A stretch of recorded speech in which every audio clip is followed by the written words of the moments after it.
Hey, Hannah. Hello, Andrew. Can you see me? Well, No. no, not at all, actually, and that's No. kind of an interesting feeling of aloneness. Okay. That's good. Let's start off with, what do you think communication means? Communication, I I think think, that has to be between communication two people. typically means At the least. transfer of I information think that between communication one or two or more is bodies. how you interact with other people Okay. with information. So, How does what we see inform us critically in communication? I think that it's an important part when it comes to things like body language, specifics in defining that. It also adds a sense of solidity into that notion of communicating.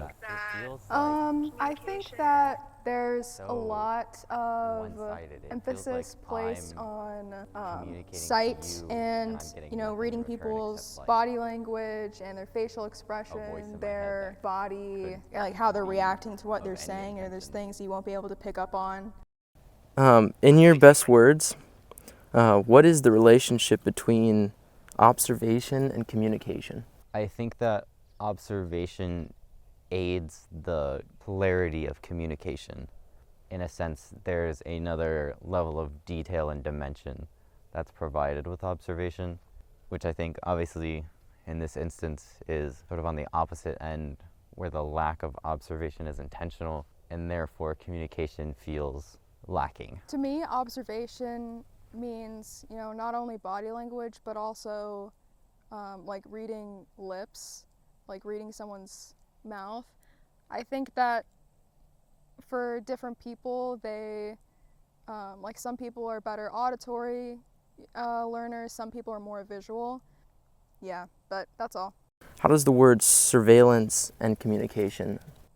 Surveillance, I think, has a different connotation. It feels more invasive. Observation, I would say it's more positive, but surveillance, I would think it has a more negative connotation because you're, I just feel like the word is more sinister in a way. It's like being watched Surveillance without your tends knowledge, to like involve you're being a watched essence by of, like, someone who doesn't have good taking, intentions. like, it makes me think of like surveillance That's what I feel like the cameras. connotation there is. In a surveillance camera, the person on the camera is communicating everything without sometimes even knowing that that interaction is even going on.